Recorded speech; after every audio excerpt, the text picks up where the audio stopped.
السلام عليكم dhamaantiin saaxiibada sharafta badan kulanti wacan iyo isku soo noqod wanaagsan muuqaalkan waxaan doonayaa inaan ku sharxo qaybta afraad ee taxanaha sayniska mala'awaalka ah ee loo yaqaan The 100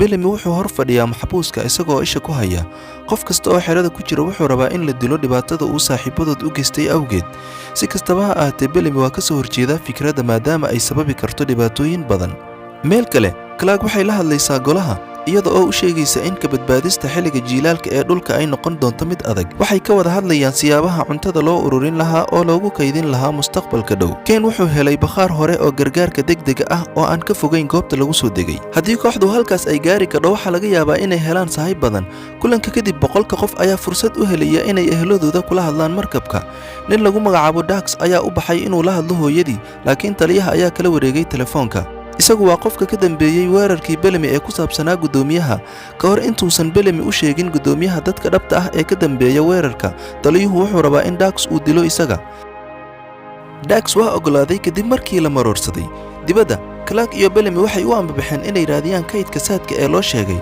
Dax gadaashooda ayuu daba socdaa isaga oo rajaynaya inuu dilo labadoodaba markuu fursad u helo dhanka kale qof kasta oo xerada ku nool wuxuu ku raaxaysanayaa nooc lawska ka mid ah oo la yaab leh iyagoo aan ogeyn inuu u keeni doono dhalanteed Octavia si qarsoodi ah ayay u tagtay si ay ula kulanto Grandorska oo ay siinaysaa biyo labaduba waxay samaysteen xiriir labadii maalmood ee la soo dhaafay oo uu xirnaa maadaama uusan qofna ag joogin si xor ah ayuu u hadlayaa oo isugu sheegaya Lincoln intii ay wada sheekaysanayeen baa nin u yimid oo ka saaray Octavia teendho kale Raven waxay weydiisanaysaa Finn inuu weli iyada jecel yahay waxay dareemaysay kalsooni daro kadib markay ogaatay in Finn iyo Clark saaxiibeen intii ay maqnayd Clark iyo Bellamy weli waxay raadinayaan kaydka saadka Bellamy wuu walwalsan yahay sababtoo ah marka dadka aag ay yimaadaan dhulka waa hubaal in la xukumi doono wuxuu rabaa inuu baxsado oo uu ku noolaado nolol go'doonsan meel kaynta dhexdeeda ah laakiin Clark waxay ku adkaysanaysaa sida kale waxay aaminsan tahay in haddii uu sharxo sababta uu iskugu dayay inuu u dilo gudoomiyaha laga yaabo in dembigiisa la cafiyo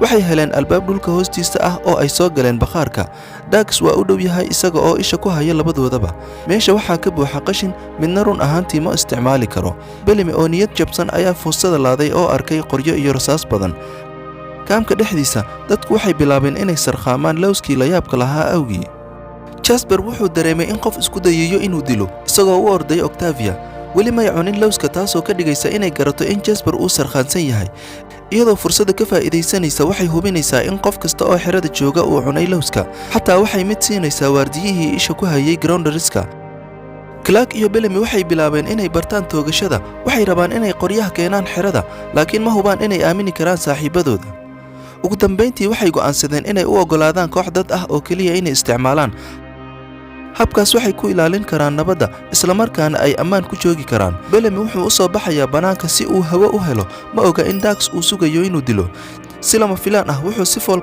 ula kulmay gudoomiyaha waxaa soo baxday in Bellamy uu sidoo kale cunay lawska ka hor intuusan soo tegin taasoo keentay inuu sarqaamo dad badan ayaa ku hareeraysan oo ku eedeynaya inuu yahay gacan ku dhiigle meel kale Clark ayaa maqashay oo ay aragtay aabaheed dhintay waxay ku heshiiyeen sakhradda dhexdeeda wuxuuna ka codsaday inay cafiso aabi hadda qof kasta oo kaamka ku nool waa sarqaansan yahay marka laga reebo Finn iyo Raven kuwaasoo ku qaadanaya waqtigooda gudaha teendhada si lama filaan ah Monty ayaa u soo galay oo u sheegay wax ku saabsan dhalanteedkiisa aan macquulka ahayn maadaama aysan qofna maskaxdiisa si sax ah u joogin Octavia waxay helaysaa fursadda ugu habboon ee ay kula kulmi karto Grandorska waxay ka furfuraysaa silsiladaha oo ay u labisaysaa Lincoln wuxuu ku booriyay inay ka tagto sababtoo ah ammaan uma aha iyada inay caawiso laakiin Octavia danka ma gelin intaanu kala tegin wuu u soo dhawaanayaa oo uu maxsalaamaynayaa markiiba mugdi ayay noqonaysaa Finn iyo Raven ayaa ka soo baxay teendhada waxayna arkayaan qalalaasaha uu guud ahaan kaamku ku jiro waxay dejinayaan qof walba oo sarqaansan si ay u xakameeyaan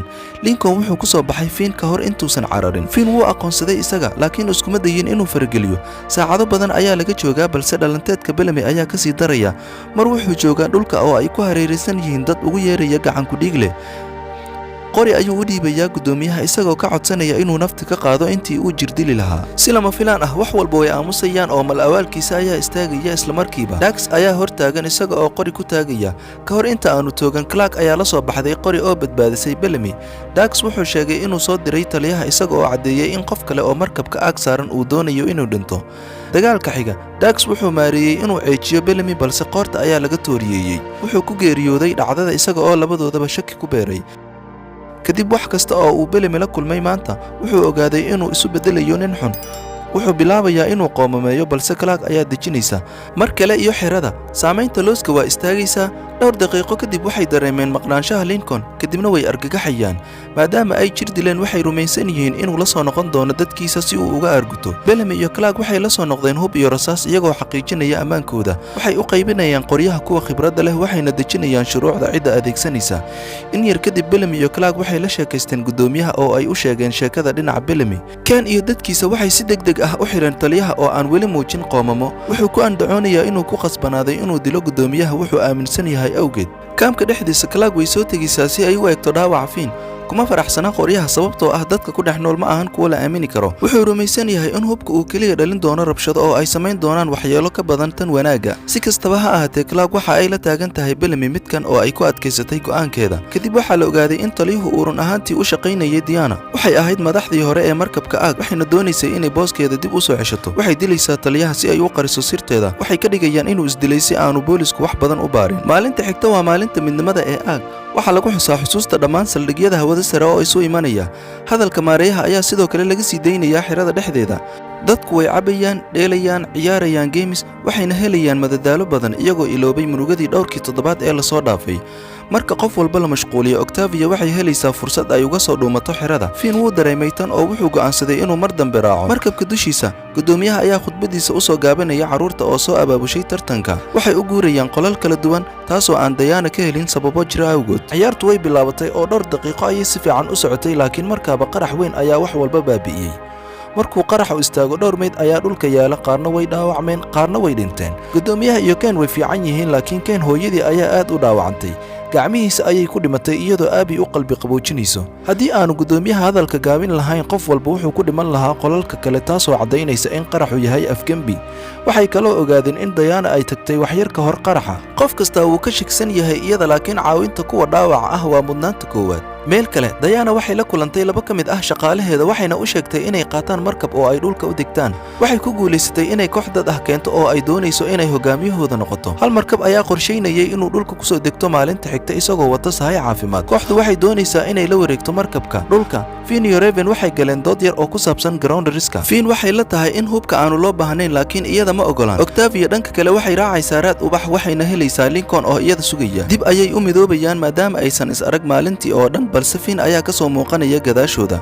Wuu ogyahay in Lincoln uu ka badbaadiyay ground risk-ka kale maalmo ka hor, wuuna uga mahadcelinayaa taas. Way sheekaysteen oo ay ogaadeen in labada dhinacba ay doonayaan inay nabadda ilaaliyaan, laakiin mar haddii aanay awood u lahayn inay ku baaqaan xabad joojin, waa inay hogaamiyaasha labada dhinacba ay kulmaan. Lincoln wuxuu ballan qaaday inuu keeno hogaamiyaha ground risk-ka, wuxuuna ka codsanayaa Finn inuu Clark buundada keeno. Haddii kulanku guulaysto, dad kale ma dhaawacmi doonaan. Markabka dushiisa, Diana waxay mashquulisay Ken iyadoo u sheegtay inay heshay dembiilaha.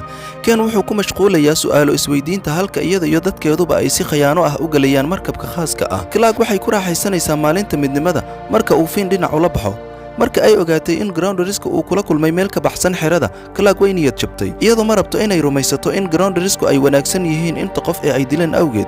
Weli Finn wuu ku guulaystay inuu qanciyo oo wuxuu ka codsaday inay shirka timaado iyada oo aan wax gurmad ah wadan. In yar kadib, Clark waxay la kulantay Bellamy oo u sheegtay wax walba. Bellamy, Raven iyo Olivia waxay dabagelayaan labada kale iyagoo wata qoryo. Markabka dushiisa, Ken wuxuu kula kulmayaa dembiilaha Ridley, kaasoo dhacday inuu yahay qof hoos yimaada Diana. Wuxuu sheegay inuu golaha u xanaaqay markii xaaskiisa ku dhimatay dilwadareedkii weynaa. Intuu Ken su'aalo weydiinayay, mid ka mid ah waardiyaashii ayaa weeraray isagoo daaha ka qaaday inuu sidoo kale u shaqeeyo Diana. Isaga iyo dembiilihii way carareen iyagoo Ken ku xiray qolka maxbuuska. Isla mar ahaantaana, gudoomiyaha waxaa lagu wargelinayaa in dhowr saldhig ay awoodooda luminayaan isku mar. Haddii ay tani sii socoto, dadku way barafoobayaan ilaa ay dhintaan saacadaha soo socda. Xayiraadda waa la qaaday, waxaana dadka laga codsanayaa inay u qaxaan saldhigga weyn sida ugu dhaqsaha badan. Intaa kadib, Ken waxaa la helay isagoo ku xiran qolka maxbuuska oo dhaxan la gariiraya. Wuxuu u sheegay gudoomiyaha in Diana ay ka dambayso waxaasoo dhan. markabkii qaxa Diana dadkeeda ayaa qof walba garaacaya oo ka tuuraya markabka Abby si kastaba ha ahaatee waxay awoodaysaa inay dhuumato albaabadii waa la xiray markabkana waxaa loo diyaariyey in la dejiyo Clark iyo Finn waxay Octavia kula kulmeen buundada dhanka kale Bellamy Jasper iyo Raven geedaha ayay ka dhex daawanayaan waxay sitaan qoryo si ay u ilaaliyaan haddii shirku dabin noqdo hogaamiyihii Grounderiska Anya ayaa ku timid faras ay la socdaan laba waardiye iyada iyo Clark waxay ku kulmeen bartamaha buundada oo ay isbarteen Grounderisku waxay u malaynayaan in boqolka ay halkan u joogaan inay soo weeraraan oo ay dhulka la wareegaan gantaaladii ay tuureen si ay u soo jiitaan dareenka aag ayaa gubay dhammaan tuulada Grounderiska taasi waa sababta Grounderisku ay shalay u laayeen dadkooda colaadda waxaa sabab u ah isfaham la'aan aad u weyn laakiin waxaa cad in labada dhinacba ay rabaan nabad dhanka kale markabka dushiisa gudoomiyaha ayaa helaya Diana ka hor inta aanu markabku bixin si kastaba ha ahaatee borotokoolka duulista ayaa bilaabmay kaasoo aan u ogoleyn inuu gudaha u galo markabka isaga iyo dadkiisu waxay isku dayeen inay si xoog ah albaabka u furaan laakiin ma shaqayn Abby oo ku ruumanaysa meel gees ah ayaa riixday badhan si ay albaabka u furto si degdeg ah ayaa dhinac loo riixay oo albaabkiina waa la xiray mar kale Anya waxay ka shaki qabtaa samaynta isbahaysi maadaama dadka ka imanaya markabka aag aanay hoos iman Clark intay ka wada hadlayeen shuruudaha ayaa Jasper wuxuu geedaru ku arkayaa Grounderiska oo falaar ku taagaya Clark waxaa laga yaabaa inuu u joogo gurmad ahaan laakiin Jasper ayaa toogtay ninka oo dilay tani waxay bilaabaysaa dagaal u dhaxeeya labada dhinac waxaana shirku ku dhamaanayaa musiibo Clark iyo kooxdu waa inay soo noqdaan halka Grounderiskuna ay falaaro ku rashaynayaan dhanka kale gudoomiyuhu wuxuu ogaaday in haddii uu markabka Diana kaco ay aag u soo hari doonto oksijiinta ugu yar iyo sahayda biyaha oo ay aakhirka dhiman doonaan waxay isku dayeen inay joojiyaan Diana laakiin kuma guulaysan ugu dambeyntiina markabku wuxuu u kacayaa dhulka Finn aad ayuu uga carooday Clark inay qoryo u soo qaadato shirka waxa kaliya ee ay ahayd inay samayso waxay ahayd inay aaminto isaga laakiin khaladkeeda fudud ayaa bilaabay dagaal isla markiiba waxay dareemeen markabkii Diana oo cirka ka soo dhacaya aad buu u dheeraynayaa taasoo la macno ah inay wax khaldan yihiin qaybtan waxay ku dhamaanaysaa marka markabka uu ku soo dego dhawaaq dheer la soco qaybta xigta mar dhow muuqaalka halkan ayuu ku eg yahay fadlan taawo subscribe iyo like haddaad jeceshahay muuqaaladan oo kale kulanti dambe oo aad u xiiso badan mahadsanid